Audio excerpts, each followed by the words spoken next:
B'siyata d'shmaya, we're going to learn Eirovin Daf Samach Tes. We're going to start towards the bottom of Daf Samach Ches Omid Beis. And there the Gemara is going to go back to the Mishnah we learnt on Daf Samach Aleph Omid Beis at the beginning of the Perek. At the beginning of the Perek we learnt, Hadar im ha'akum, if somebody is in a chotzer, if somebody shares a chotzer, a courtyard, with a goy, or somebody who denies or doesn't agree with the concepts of Eruv, a heretic, a kofer, a kuti, as we already saw, Hareza Oyser Olov, then he restricts the use of the chotzer. One is not allowed to carry in the chotzer unless one actually leases from him his share in the chotzer or part of the share of his property. And then the Mishnah continues, Omer Gamliel, Maisa b'tziduki echod. There was a story with an incident with a tziduki, Shahayador imonu, that was living with us, b'movui b'Yerushalayim, in one of the alleyways in Yerushalayim, and just as a chotzer needs a ruvei chatzeres to allow all the partners in the chotzer to carry, so too in movui needs shitufei muvois to allow all the people in the chatzeres that are sharing that movui to carry in the movui. V'omar lonu Abba, and Rabbi Gamliel says that Abba, his father, told him, Maharu v'hoitziu es hakelim lemovui, quickly take out your utensils into the movui, ad shelo yoitzi, before the tziduki takes out his utensils into the movui, v'yeser aleichem, because Rabbi Yehuda Omer b'lashon acher me'aru v'osu tzorcheichem b'movui ad shelo yoitzi v'yeser aleichem. We'll see more details about this in the Gemara. But either way, this discussion about tziduki, and the tziduki was definitely a Yisrael, not like the Kutim where it's questionable whether their conversion was valid and whether they had the status of a Yisrael or a Goy. A tziduki is definitely a Yisrael. However, he's a Yisrael who is a heretic, doesn't believe in Torah Shebal Peh. And so Rabbi Gamliel says that even though a Goy or somebody who's not Moida Be'eruv cannot join an Eruv, and he has to do schirus, a goy, in the case of the goy at least, it's clear that a goy cannot do bittul, cannot relinquish his rights to the other people, to the Israelim in the chotzer. He has to actually lease his part in the chotzer to the Israelim. And suddenly the Mishnah says, Rabbi Gamliel starts talking about a tziduki who's a Yisrael, who's a kofer, that bittul does work, he can relinquish his rights. And it's just a discussion as to, there's a machlekes Rabbi Yehuda and Rabbi Meir in the Mishnah, exactly what limitations the concept of bittul, of relinquishing rights, has. So the Gemara is now going to address this issue, that how can Rabbi Gamliel just start talking about tziduki, the Mishnah hadn't told us what is the halacha of a tziduki who is sharing an eruv with Yisraelim. Then has he got the halachas of a Yisrael? Has he got, and then in which case bittul will work? Does he have the halachas of a goy? In which case one has to do schirus, one has to lease the property from him. So the Gemara is going to fill us in on that. Says the Gemara, Omar Rabbi Gamliel, Maisa b'tziduki echod, there was an incident with a tziduki, shahayador imonu, that lived with us in the mavui, etc. Asks the Gemara, tziduki mandachar shemei, who mentioned the tziduki in the Mishnah? That Rabbi Gamliel starts telling us an incident that happened with the tziduki. First tell us the general halacha with the tziduki. Says the Gemara, Chisuri mechzer v'hochiktoni. We have to read a few words into the Mishnah to help us understand the Mishnah. We have to read into the Tanakama. The Tanakama said that a goy cannot join the Eruv. One has to do schirus from the goy. Tziduki harehu kanochri.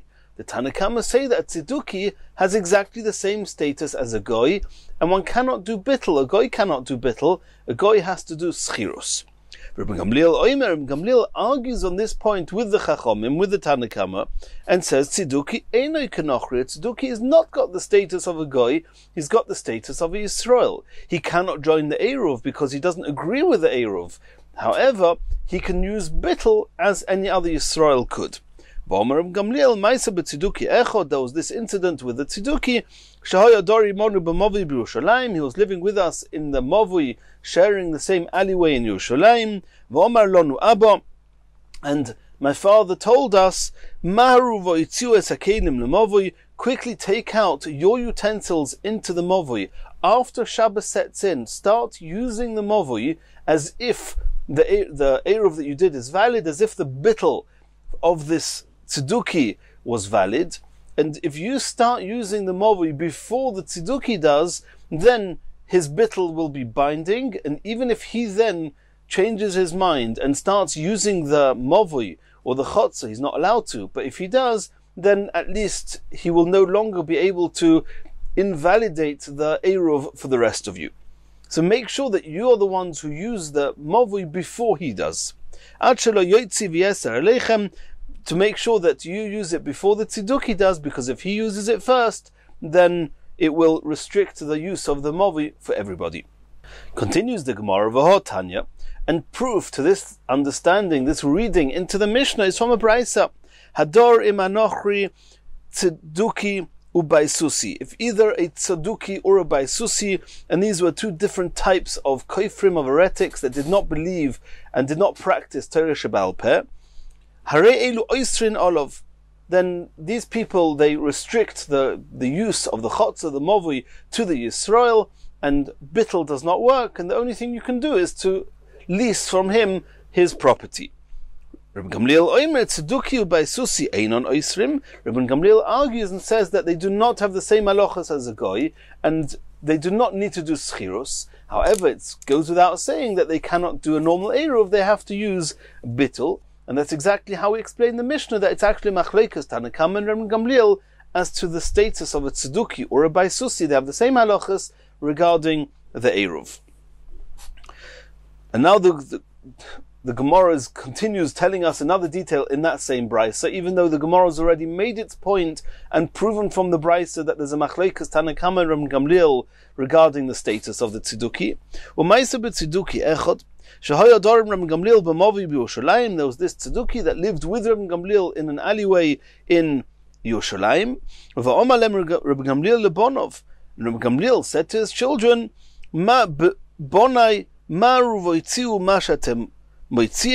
quickly take out into the movi those utensils that you want to take out into the movi, or bring in from the movi into the chatzeris, into the batim, whatever needs to be brought in.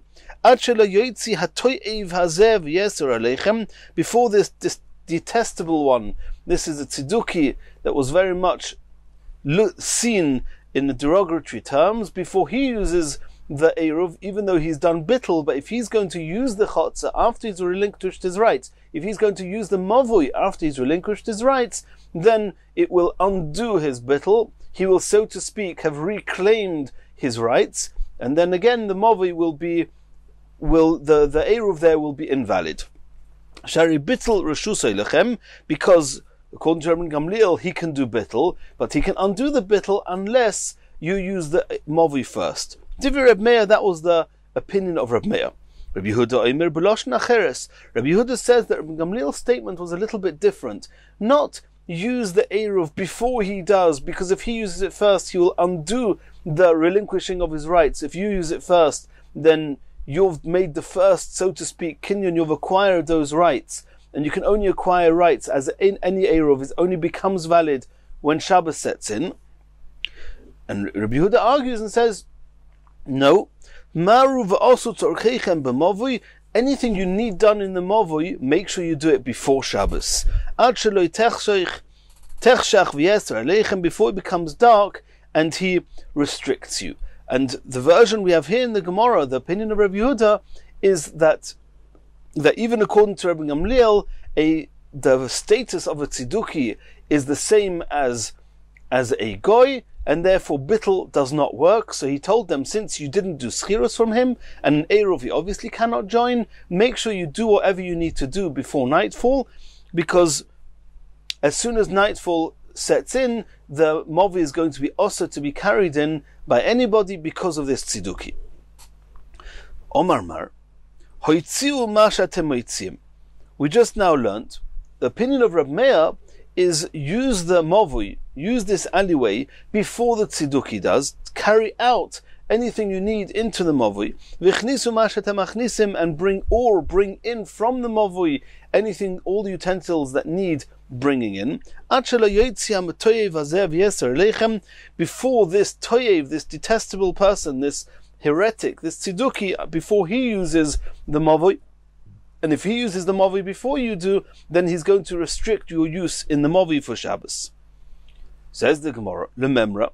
So we can deduce from here that according to Reb Meir, Reb Gamliel's opinion is that mafki inhu, that if the sons of Reb Gamliel, if the Israelim use the mavui before the tzeduki does, v'hadar mapik you, and only afterwards the tzeduki then chooses to use this mavui and to carry in the mavui, even though he's relinquished his rights, lo osar, he will not restrict the mavui on the Israelim, since they used it before he did. That's what it seems from Reb Meir. V'otnan, this seems to contradict what we learnt in the Mishnah. We learnt in the Mishnah, Misha nosan reshusai, if somebody relinquished his rights from a chotzer, from a mavui, v'hoitzi, and after he relinquished his rights, he carried bein b'shoigig bein b'mezid, either unintentionally or deliberately, he carried in the area that he'd already relinquished his rights to, oiser, then he regains his relinquished rights, and he now restricts this area on all the other Israelim. Divrei Reb Meir, that is the opinion of Reb Meir. So you see here clearly that in the Mishnah, that once somebody who relinquishes his rights uses the area that he's relinquished his rights from, Reb Meir's opinion is, bein shoigig bein mezid, irrespective of whether he used it intentionally or unintentionally, then from that point on, the area becomes also to be used by everybody else. And we said now, and the version of Reb Meir that we saw it before, was that if the Israelim used it before the tzeduki, before the person who relinquished his rights, then the person who relinquished his rights can no longer reclaim his rights by using the chotzer. Answers the Gemara, Omer of Yosef, Eima Eino Oser. Why don't you just change what it says in the Mishnah? Instead of the Mishnah saying that if he uses the area that he relinquished his rights from, then oiser, then he restricts everybody else from using the mavui. No, say eino oiser. Read into it that what it means is eino oiser, he does not restrict the rights. Reason being because the Israelim used the mavui before the tzeduki did. Abaye Omar. Abaye says no, lo kashya. I don't need to change what it says in the Mishnah, and nonetheless it's not a contradiction in Reb Meir. The Mishnah that says that he restricts the mavui is talking about when the Israelim did not use the mavui before the tzeduki did. In that case, indeed, when the tzeduki uses the mavui, he regains his rights and now restricts the mavui for everybody else. However, when we saw before in the Brisa that according to Reb Meir, if the Yisraelim use it first, then the tzeduki can no longer restrict the Eruv by using it. That's talking about when the Yisraelim used it first. V'otanya, and we're going to bring proof to Abaya's understanding from a Brisa. And the Brisa goes as follows. Ad sheloi nosan reshusoi hoitzi. What happens if before the tzeduki relinquished his rights, he used his area in the mavui? Bein b'mezid, bein b'shoigig, bein b'mezid, irrespective of whether this tzeduki carried, and he wasn't allowed to carry before he relinquished his rights. No one is allowed to carry in the mavui because you've got Yisraelim and a tzeduki sharing the same mavui, and since the tzeduki, he cannot join in the Eruv because he doesn't agree with the Eruv, nobody can carry there. If this tzeduki does carry, irrespective of whether it was b'shoigig or b'mezid, even if he did it deliberately, which means he's a mechal Shabbos b'mezid, yochel levatil, nonetheless he can still do bittul. We don't say since you're mechal Shabbos, then you have the status of a goy, and if you have the status of a goy, you cannot do bittul at all. You have to do schirus. No, Reb Meir says that even if he's mechal Shabbos b'mezid, he can still do bittul like any other Yisrael could. Rabbi Yehuda, Omer, Rabbi Yehuda argues the Reb Meir and says that b'shoigig yochel levatil, if unintentionally he used the mavui even though it was asa, then he can still use bittul. B'mezid, however, if he was mechalel Shabbos b'mezid, he desecrated Shabbos intentionally, he used the area that he was not allowed to use on Shabbos, then eina yochel levatel, he has the status of a goy, and he can no longer use bittul. And the only way that everybody else can use the eruv, the mavui, is if they lease the rights from him as they would from a goy. That's all talking about before he relinquished his rights. Misha nosan reshusai, somebody who relinquished his rights to the other Yisraelim, and after he relinquished his rights, v'hoitzi, he carried in that mavui bein b'shoigig bein b'mezid, irrespective of whether he did it unintentionally or deliberately, oiser, then from that point on he restricts the other people from using that mavui. Divi Reb Meir, that was the opinion of Reb Meir. Rabbi Yehuda argues and says, b'mezid oiser, if he does it intentionally, then he restricts the other people from using the mavui. B'shoigig, however, if after he relinquished his rights, he used the mavui unintentionally, then eina oiser, he does not restrict the use of the mavui to everybody else. And we already saw in the Gemara previously what the underlying point is between Reb Meir and Rabbi Yehuda if we are geyser shoigig otu mezid. Now the Brisa carries on, and this is the important part that we want here. But mer devarim amurim, when is all this true? Only if the Israelim, the other members of the mavui, have not yet seized the mavui, have not yet used the mavui based on the fact that this individual relinquished his rights to them. However, if the Israelim, the kosher Israelim, had already used the mavui after Shabbos started, based on the fact that this tzeduki relinquished his rights, from that point on, bein b'shoigig bein b'mezid eino yoser, then even if this tzeduki used the mavui intentionally, deliberately, he does not regain his part in his rights in the chotzer, and everybody else can continue using the chotzer as we saw before. This is proof to what Abaye said, that not like Rav Yosef, where Abaye said that in the event that the Yisraelim, the kosher Yisraelim, used the mavui before the tzeduki did, from that point on, the tzeduki no longer restricts the mavui. Omar Mar, we're now going to discuss Rabbi Yehuda's opinion a little bit more in depth. Rabbi Yehuda Omer b'loshen acheres. We saw in the Brisa that Rabbi Yehuda's opinion was that Rabbi Gamliel said something a bit differently than Rabbi Meir. Rabbi Meir said, use the mavui after Shabbos started before the tzeduki does. Rabbi Yehuda said something a bit different. He said, Maharu v'asu tzorcheichem b'mavui, hurry and take care of all your needs in the mavui, because on Shabbos you will not be able to use the mavui because this tzeduki is here, and the tzeduki has the same status as a goy, and bittul doesn't work, relinquishing rights doesn't work. You have to lease from him. You didn't lease from him, so the mavui is not allowed to be used on Shabbos to carry. So anything you want to carry there, anything you need to take in or out, make sure you do it before Shabbos. Alma nachrihu. So we see that Rabbi Yehuda's opinion is that a tzeduki has the status of a goy. Asks the Gemara that this seems to contradict what we learned in our Mishnah. We learned in our Mishnah that what Rabbi Yehuda actually said was, according to Rabbi Yehuda's opinion was that the people in the chotzer have to use the mavui. The people in the mavui have to use the mavui before the tzeduki does, and if they use it before the tzeduki does, then, or more accurately, all the while that the tzeduki has not used the mavui, you can continue using the mavui. And since you don't know when the tzeduki is going to use the mavui, make sure to do whatever you need to do as quickly as possible. Not necessarily before Shabbos. Even when Shabbos sets in, as soon as the tzeduki is going to use the mavui, he's going to then reclaim the rights that he relinquished. From that point on, it's going to be also for all of you to use the mavui. Not like Reb Meir, who says that as long as you use the mavui before the tzeduki did, the tzeduki can no longer regain his rights that Shabbos. Rabbi Yehuda argues and says that once that the tzeduki can actually regain his rights whenever he wants, reclaim them whenever he does, and therefore make sure to use the mavui before the tzeduki does. So you see from there that the tzeduki is allowed to do bittul. They just have to be careful not to use the mavui after the tzeduki does.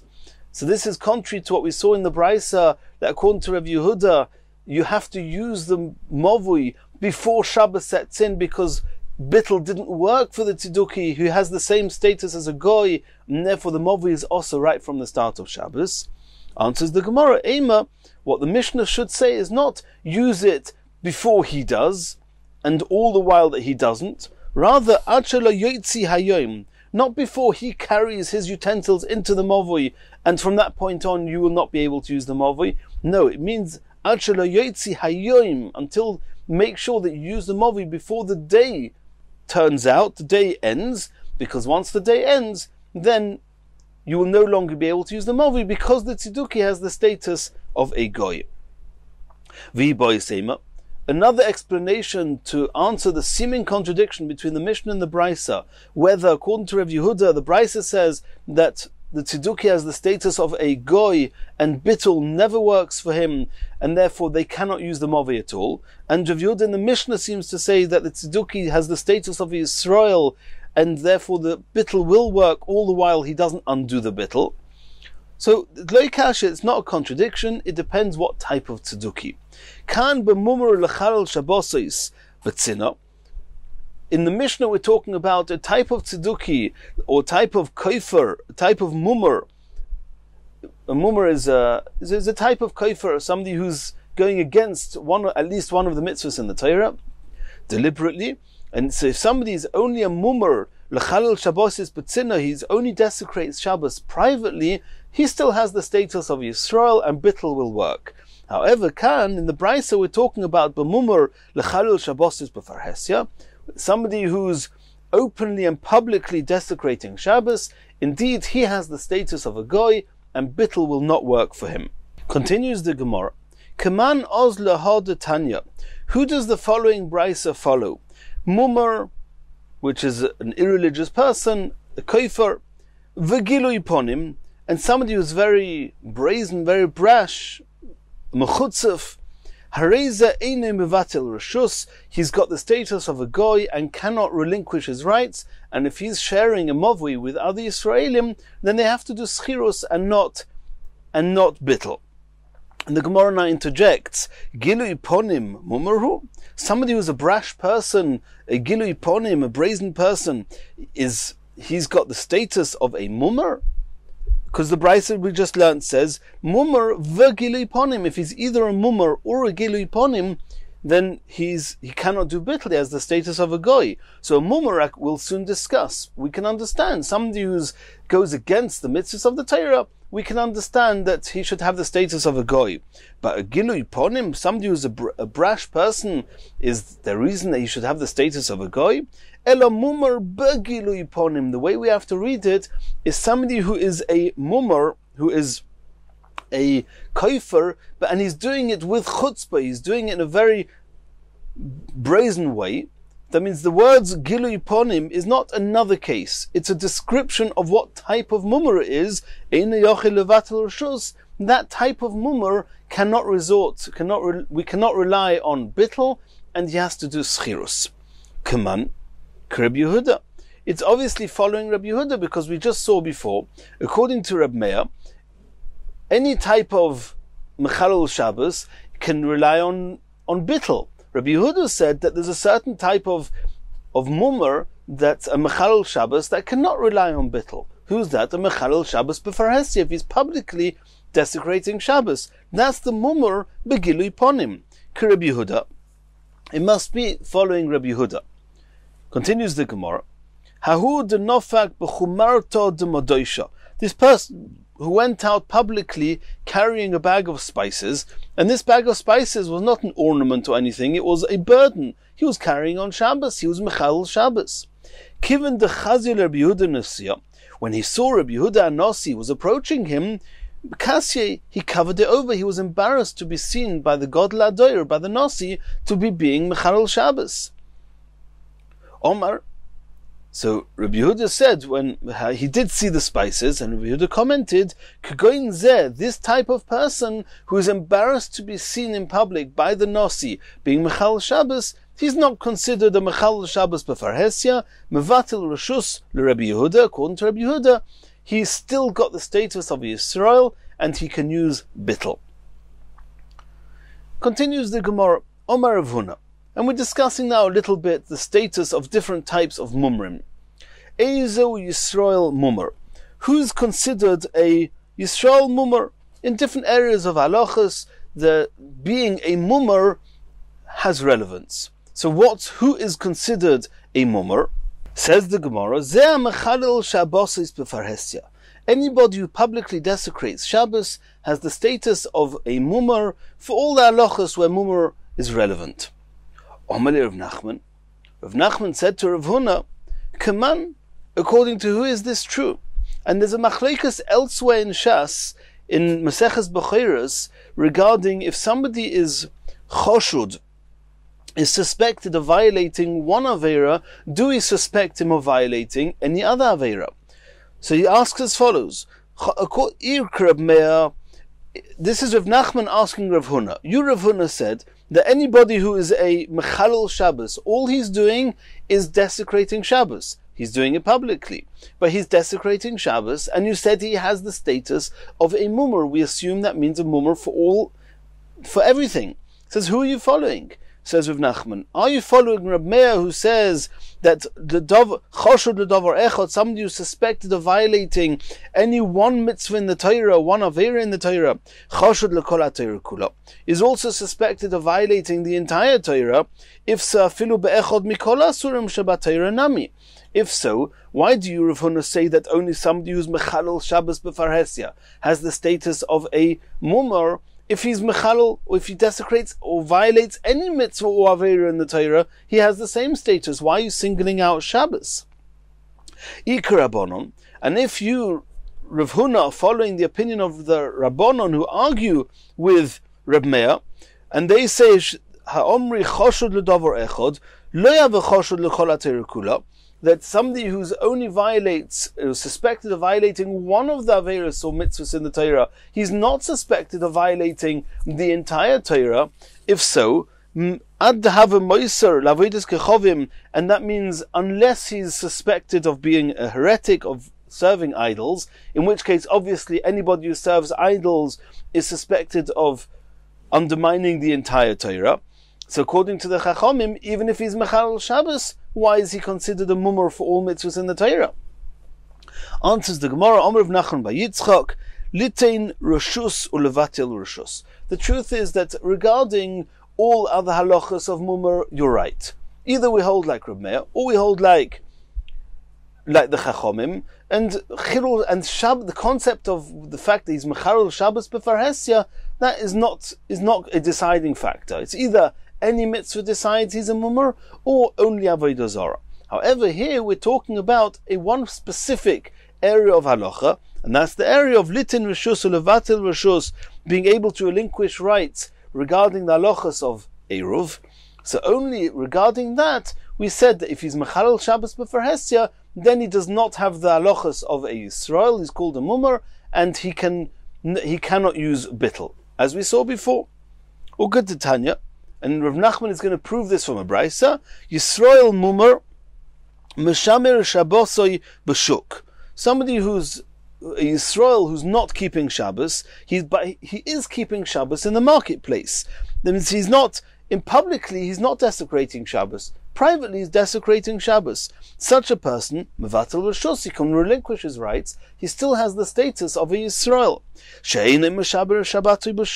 If he's desecrating Shabbos, even publicly in the marketplace, he can no longer relinquish his rights like Yisrael does, and the only way that one can carry in a rishus, in a mavui, or chotze that also belongs to him, is to be seicher, to lease his rights from him in the same way as one would with a goy. Because the halacha is only Yisrael can relinquish his rights, but a goy has to rent out his rights to the Yisraelim, and somebody who's desecrating Shabbos in public is got the same halachas, the same status as a goy, and bittul will not work. Ketzad. Now the Bryce is just concluding with how does one do bittul. Omar loy. He says to him, that means the person who wants to relinquish his rights says to the other people there, Rishusi knuya lecha, my rights in this mavoi have been transferred to you. Rishusi mevuteles lecha, or he can say that his rights have been relinquished to his neighbor or neighbors. In that case, kona, then the neighbor or neighbors have acquired his rights. He doesn't actually have to formally do a kinyan using a sudar, a formal type of acquiring or transaction. Just verbally expressing this is sufficient. Ravashi Omar, Ravashi argues and has a different explanation for Rav Huna. He says, Hai Tano, hu dechamiro le Shabbos kavod zara. The truth is that the Rav Huna is following the Rabbanon. And the Rabbanon say that somebody who's suspected of violating any one mitzvah is not suspected of violating any other mitzvah, unless that other mitzvah is avodah zarah, is idol worship. However, there's one exception. Somebody who is publicly desecrating Shabbos is in the same bracket as somebody who serves idols, and therefore he's suspected of violating and undermining the entire Torah, and he has the status of a goy. The chamiro le Shabbos kavod zarah, the desecration of Shabbos is as stringent as serving avodah zarah. Kedetanya. And Rav Ashi now proves, we're going to see in a brisa, that indeed somebody who's mechalel Shabbos b'farhesya has a similar status to somebody who's serving avodah zarah. Kedetanya. And this is regarding whether bringing a korban, a sacrifice in the Beis Hamikdash, where intrinsically speaking, Yisrael brings a korban. The pasuk says, let's see the pasuk inside. The pasuk says, "Daber el bnei Yisrael v'amar taleim tel klal Yisrael, Odom ki yakriv," a man who wants to offer up a korban, mikem from you, korban lashem, min habehema, from the animals, umin habokor min hatzoin takrivu es korbanchem. That's a pasuk at the beginning of Parashas Vayikra. Says the Brisa, mikem, from the fact that it says Odom ki yakriv, mikem, from amongst you, one can bring a korban. That means that only some of the people from amongst you can bring a korban, but not all of you. Mikem v'lo kulchem, but not all of you can bring a korban. Prat, who's excluded from being able to bring a korban? Lemumar is somebody who is a mumar. He's intentionally violating the Torah. Mikem, when it says Odom ki yakriv mikem, bochem chilakti. We're talking here only about Daber el bnei Yisrael v'amar aleichem. It doesn't say min ha'odom ki yakriv. If somebody from people or from the men who want to bring a korban, it says Odom ki yakriv mikem, which means that only from amongst you, Klal Yisrael, there is mikem, there is some of you yes, some of you not. Mikem, what does that mean? Bochem chilakti, only amongst you, Klal Yisrael, we've differentiated between one type of person and another, between a mumar and not a mumar. However, v'loi b'umois, amongst all the other goyim, the nations of the world, there's no differentiation, and any goy is allowed to bring a korban. And now the Bryce is going to analyze that second halacha. Min ha'be'ema, the pasuk carries on that those who are bringing a korban bring it min ha'be'ema, from the animals. Lahavi b'nei adam adoimim lebehema. Not only is it talking about from what you bring a korban from animals, it's also talking about who's allowed to bring a korban, that there's a certain type of person who's considered or similar to an animal, and he can also bring a korban. Min ha'be'ema, that means not only Odom ki yakriv mikem korban Hashem, min ha'be'ema, even if he's a behema, an animal type of person, he can also bring a korban. Who is that? Mikan omru. From here the Chachomim told us that mekablim korbonis mipoishe Yisrael, that one is allowed to accept korbonis from even the sinners within Klal Yisrael, kadei sheyachzuru b'tshuva, because if we were to reject them entirely, it would be very difficult for them to repent, and therefore we do not reject them entirely. However, providing they are not in the bracket of mumar that we said before, mikem prat lumumar. The pasuk explicitly says that not anybody can bring a korban. There's some factions within Klal Yisrael who cannot bring a korban, and they are these mumrim. So it seems to be that the Gemara is soon going to discuss that mumar cannot bring a korban, but Poishe Yisrael can bring a korban. And now, before we get back to that, the Brisa continues and says that who cannot bring a korban? Chutz min mumar, besides for a mumar, somebody who's irreligious or somebody who's violating one of the mitzvahs. V'hamanasech yayin, or somebody who is pouring wine for avodah zarah. V'hamecharel b'shabbosos b'farhesia, or somebody that is publicly desecrating Shabbos. And now the Gemara or Rav Ashi is going to ask a contradiction with the halachas in this brisa. Hogu v'kasha, the brisa itself seems to be contradicting itself.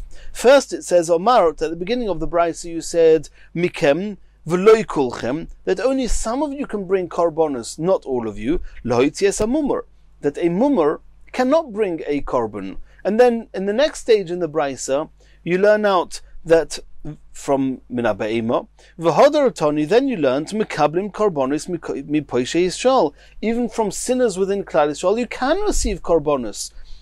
Well, if he's a sinner, then he's a mumar. So why, you have to make up your mind, a mumar yes, or a mumar not. Says Rav Ashi, Holoi Kashi, that's not a question, we can answer that. Reisha, the first halacha that says that one does not accept a korban from a mumar is b'mumar l'chol ha'Torah kula. Is talking about a mumar where he's rejecting or he's violating the entire Torah. Matziyasa, but this middle halacha that says that even from the sinners of Klal Yisrael you can take a korban, b'mumar l'dava echad, is talking about if he's only rejecting one area, one mitzvah or avera. He's called a Poishe Yisrael, and he's considered mina behema, he's considered as being unaware of the creator of the world, just like an animal is unaware. If he would be aware of Hashem, he would keep all the mitzvahs. Nonetheless, since he's only a mumar for one mitzvah or one avera, then we're allowed to receive the korbanos from him. Ask Rav Ashi another question in the Brisa. Ema Seifa, in the final reading statement of the Brisa, it says, Chutz min mumar, besides that we cannot take a korban from a mumar, v'manasich yain, or somebody who is pouring wine for avodah zarah. So Rav Ashi is asking, Hi mumar, hey chadomi, what type of mumar is this talking about? Mumar l'chol ha'Torah. Are you talking about a mumar who is violating the entire Torah? Hainu reisha, that's what you already said at the beginning of the brisa. Mikem prat lemumar. A mumar l'chol ha'Torah kula is not allowed to bring a korban. Ile davar echad doesn't mean he's only a mumar in any one mitzvah or avera. Kasha mitziyasa. Then the middle statement of the brisa that said that such a person is called Poishe Yisrael, and one does receive korbanos from him. So how can you say at the end of the brisa, chutz min mumar, that from a mumar we do not receive korbanos? So Rav Ashi says that olav, you have to read it as follows, hochik omar. The brisa means as follows, chutz min mumar, not somebody who is a mumar, or somebody who is menasech, pouring wine for avodah zarah, or he's a mechal Shabbos b'farhesia. No, you have to read that the word mumar in the final statement of the brisa is mumar la, which means that the brisa itself is going to tell us what type of mumar we're talking about. So the first statement in the brisa that says chutz min mumar is talking about a mumar l'chol ha'Torah kula. You can't take a korban from him. The middle part of the brisa that says that you can take a korban from somebody who's not keeping one of the mitzvahs is called a Poishe Yisrael, is talking about these a mumar l'dava echad. The final statement that says that you do not take a korban from a mumar, what does that mean? Chutz min mumar lenasich. If he's a mumar for, regarding, that means the halachas of avodah zarah, he's pouring wine for avodah zarah, or lechalel shabbos b'farhesia, or if he's somebody who's publicly desecrating Shabbos, these two halachas, avodah zarah and chilul shabbos b'farhesia, are similar. And even though they're only single averas, it's as if they are mumar l'kol ha'Torah kula, and one cannot accept a korban from them. And this is proof to what we said. This is the proof we're trying to bring, that alma avodah zarah v'Shabbos ki adodinenu. You see here that serving avodah zarah and desecrating Shabbos are as stringent as each other, and somebody who does that has the status of mumar l'kol ha'Torah kula. Continues the next Mishnah. Anshei chotzer, if the members of a chotzer, sheshachach echod mehem v'lo irev, You have 5 people living in a chotzer, and one of them forgot to join the Eruv.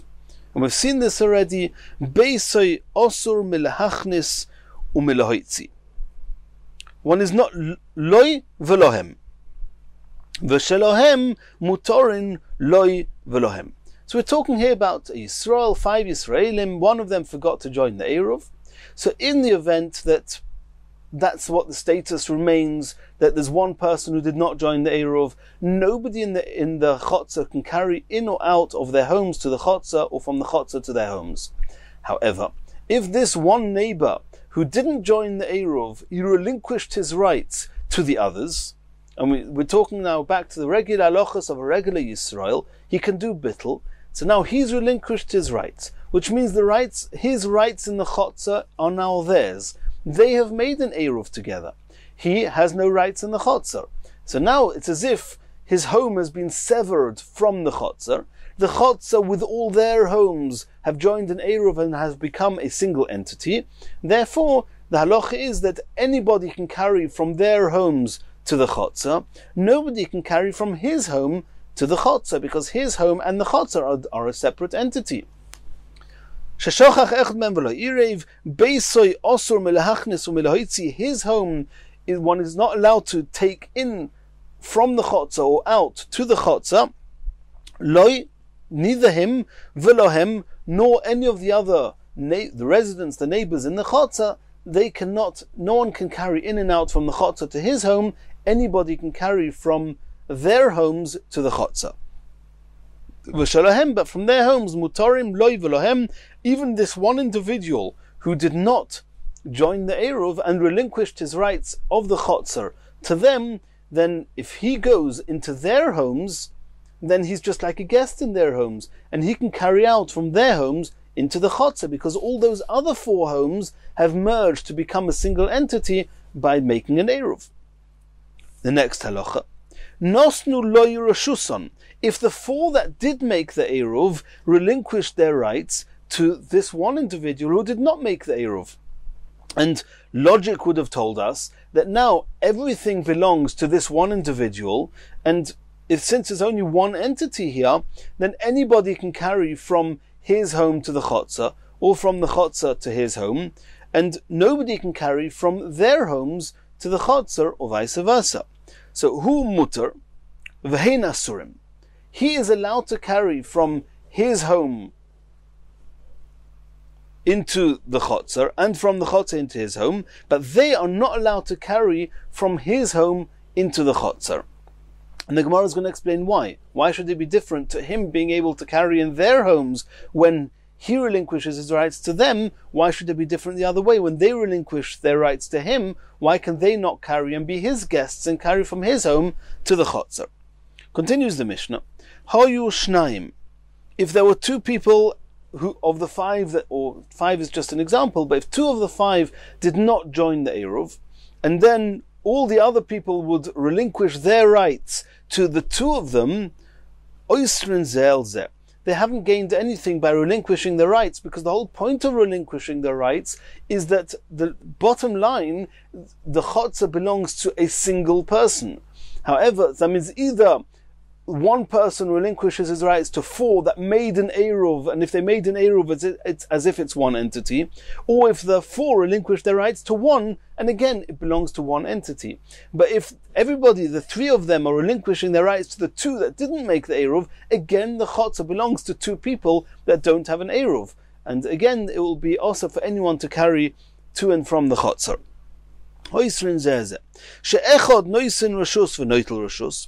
A single resident can either relinquish his rights, or a single person can receive relinquished rights from others. Shnayim, 2 people, noisnin reshus, they can relinquish their rights to a single person, ve'ein noitlin reshus, but 2 individuals cannot be recipients of relinquished rights, because then even though the people who relinquished their rights to them do not have a part in the chotzer anymore, however, the chotzer now belongs to 2 people, and then it is still restricted for everybody to use it. And it looks like there's some doubling over here, some repetition, and the Gemara is going to discuss that. Shnayim noisnim rashus ve'noitlim rashus. Two people can relinquish their rights to one, but cannot receive their rights from anyone else. Continues the Mishnah. Me'emos noisnim rashus. At what point in time is the appropriate time to relinquish the rights? Beis Shammai say on Erev Shabbos before Shabbos sets in, or Beis Hillel say after it becomes dark. Continues the Mishnah. If somebody relinquished his rights, and we've seen this halacha in the Gemara already, if somebody relinquishes his rights, and after he does that, he actually carries in the chotzer, and so to speak, trying to regain his rights. V'hoitzi carries in the chotzer, bein b'shoigig, bein b'mezid, irrespective of whether he intentionally or unintentionally uses the chotzer, hareze oisa, from that point on, he has restricted the rights of everybody else. That was the opinion of Reb Meir. Rabbi Yehuda argues and says, b'mezid oiser, if he does it intentionally, then it's an act of reacquiring his rights. Then of course he's restricting everybody else's being able to use the chotzer on Shabbos. B'shoigig, however, if he does it unintentionally, einei oiser, then he does not restrict everybody else using it, and we just say it happened by mistake, and it's status quo, and his rights have still been relinquished to them. And we already saw in the Gemara that it could be that this is dependent on whether the other people in the chotzer had already used the relinquishing of rights. Have they already carried in the mavui before this person, so to speak, tried to take his rights back or not? That's already been discussed in the Gemara. Says the Gemara, Beisoi hu de oser hochatzeri sharia. If we were to scrutinize the Mishnah well, what did we see in the Mishnah? We said the anshe chotzer, if the members of a chotzer, sheshochach echad mem v'lo irev, one of them forgot to join the Eruv, and he relinquished his rights to the others, beisai oser, nobody is allowed to carry to and from this individual's home. Hochatzeri, says the Gemara, that his rights in the chotzer, obviously, Sharia, that's what we're trying to do. He's relinquished his rights in the chotzer. They can all use the chotzer as if he doesn't have a share in the chotzer. But his home, nobody can carry from his home to the chotzer, which clearly means he's not relinquished his rights from his home. And this is something we've discussed a little bit already. So the Gemara is now asking, Hey Chadomi, how is it possible? What's the case? Ida Botil, did he relinquish his rights? Beisayamai also. If he's relinquished all his rights, his home also belongs to the people, the other neighbors, and his home, together with his part in the chotzer, belongs to the 4 neighbors that made the Eruv, so why can they not carry from his home to the chotzer? Or why can he not carry from his home to the chotzer as a guest?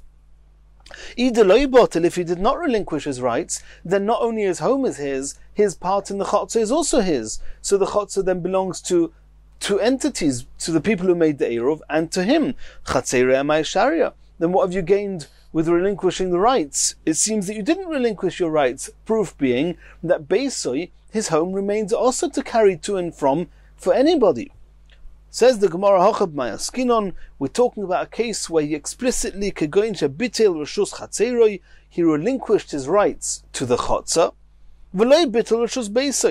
he distinctly and explicitly says, I'm relinquishing my rights from the chotzer. But he didn't say he's relinquishing his rights from his home. Because of Rabbanon, and this is the opinion of the Rabbanon, and this is something we've already discussed previously, that this is a machloikas tanoim, but the Rabbanon hold, Hamavatil Rishus Chatzeroi, if somebody relinquishes his rights in a chotzer, Rishus Beisoi Loibotil, that does not mean that he's by default automatically relinquished his rights of his home too, and therefore his home belongs to him, and since he and the chotzer are 2 different entities because he didn't join the Eruv, therefore nobody can carry from his home to the chotzer. But his share in the chotzer he relinquished to the others, and therefore the chotzer belongs to a single entity. Anybody besides for carrying from his home to the chotzer, anybody else can carry from their homes to the chotzer. The daira insha babayis b'lei chotzer, because it's common, or it's is something which is feasible for a person to live in a home without a chotzer, and therefore it would make sense to say that he's relinquished his rights in the chotzer. That does not mean he relinquished his rights in his own home. Continues the Gemara.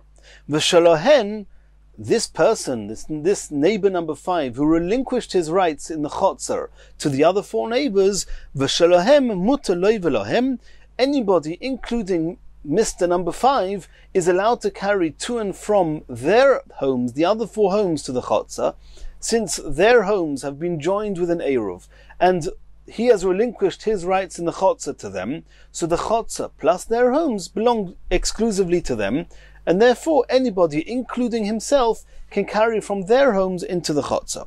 Ma'itama, why is this person who relinquished his rights allowed to carry from their homes into the chotzer? He doesn't have a share in the chotzer, he relinquished his rights in the chotzer.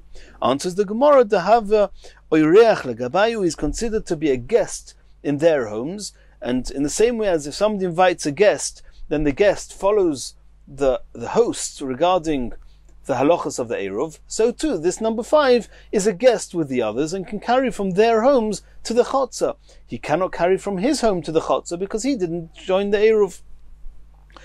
Asks the Gemara, or says the Gemara, Nosnu loy roshuson. If the 4 people relinquished their rights to the 5th one who didn't make the Eruv, which means all the people that made the Eruv have relinquished their rights to the one person who didn't make the Eruv, who mutter, he can carry from his home to the chotzer because the entire chotzer belongs to him. His home belongs to him. Since the home and the chotzer belongs to the same entity, you can carry from one to the other. But they, v'hein asurim, they, not only can they not carry from their homes because their homes belong uniquely and exclusively to them, and the chotzer they've relinquished to this person, this number 5, so they belong to different people, therefore one cannot carry from their homes to the chotzer, but even from his home to the chotzer, they cannot carry. And the Gemara is now asking, v'neheva inhu legabei ki orchin, why don't we say that they are considered his guests and can carry from his home out into the chotzer? Answers the Gemara, Chad legabe chamisha have ereach. It makes sense for one person to be considered a guest with a group of 5 who are hosting him. But chamisha legabe chad, but to have 5 people considered the guests and one hosting them, lo have ereach, that's not considered an ereach. And if they're all going to use the chotzer, carrying from his home to the chotzer, it's going to look as if they are reclaiming their rights that they relinquished in the chotzer, and that is osur. Says the Gemara. And at this point, how did the Mishnah start? The Mishnah started, Anshe chotzer sheshochach echad mem v'lo irev. Then we started with a case where the one who didn't make the Eruv relinquished his rights to the 4. Then the Mishnah says, what happens when the 4 relinquished their rights to the 1? At this point, the Gemara assumes it's one case. First, the 1 relinquished his rights to the 4, so they can all carry from their homes to the chotzer. And then the 4 relinquished their rights to the 1. It's, so to speak, they gave to this 1 that didn't join the Eruv, they gave him back his rights together with their own rights in the chotzer. So that means it's one case. First, he relinquished his rights to them, and then they relinquished his rights back to him with their rights. Says the Gemara, Shema mino mevatlin v'chayzinu mevatlin. This is a sukkah we've already had previously. That it seems from here that on Shabbos, after a person's relinquished his rights, the people who received those rights can then give it back to him. And that's the discussion we had in the Gemara previously. It's not so clear at all. Says the Gemara, no, hachi ka'omar. We're talking about 2 totally independent cases. The first case is talking about where the 1 relinquished his rights to the 4. The second case is when, right at the beginning, the 4 relinquished their rights to the 1, but not that the 4 relinquished their rights to the 1 after the 1 relinquished his rights to them. And only in that case, hu mutar v'hein mutarin, then, as we said, if they relinquished their rights to him, then he can carry from his home to the chotzer, but they cannot carry from their homes to the chotzer, nor can they carry from his home to the chotzer. Continues the Gemara. Hoyu shnayim, if the 3 of them that made an Eruv relinquished their rights to 2 people that did not join the Eruv, oisrin zeh, then they restrict each other from using the chotzer, because again, the chotzer belongs to two people.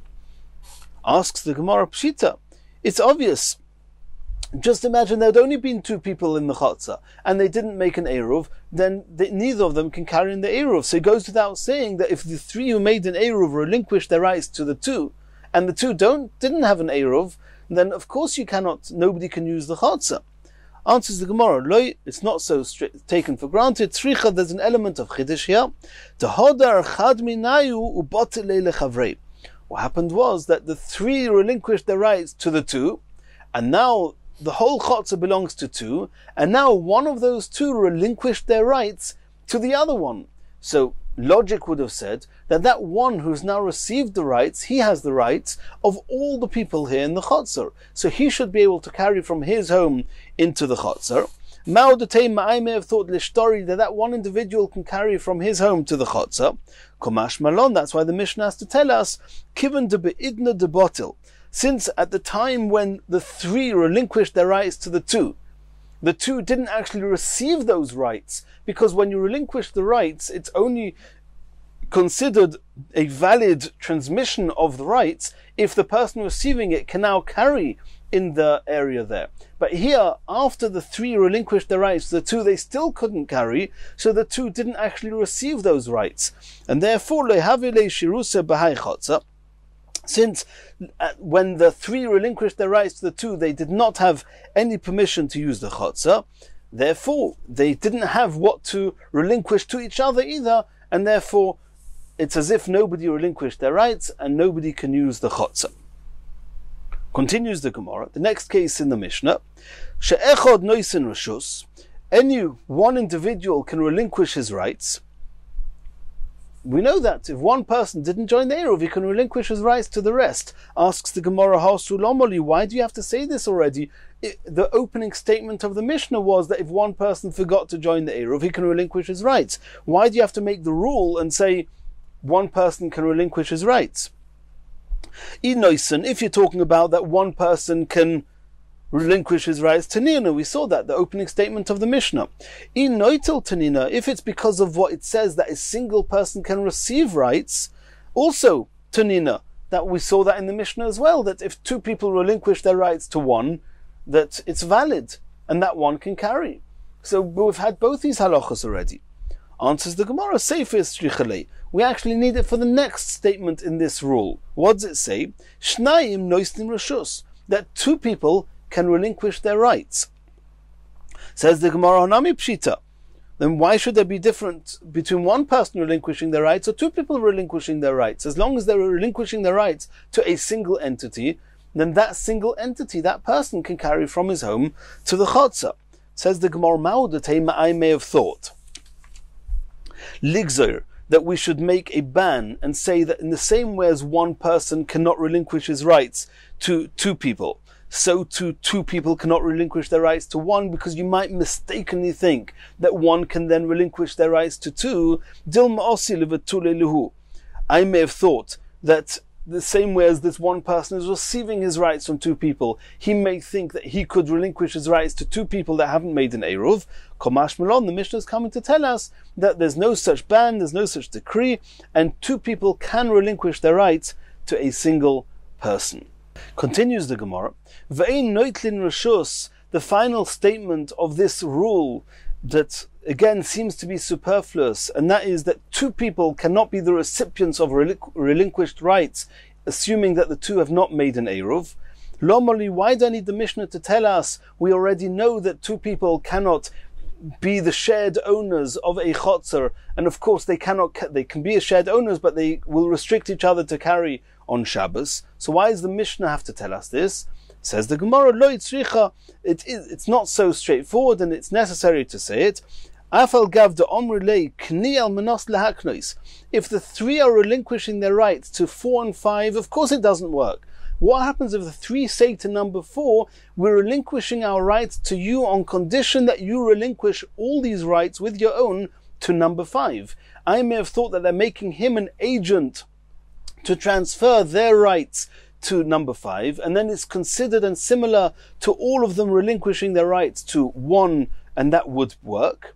So the Mishnah is telling us, no, that that does not work, since number 4 cannot receive those rights, because as we said before, when the 3 give their rights to number 4, relinquish their rights to number 4 cannot carry in the chotzer because he's not made an eruv with number 5. And since the chotzer now belongs to 4 and 5, they restrict each other.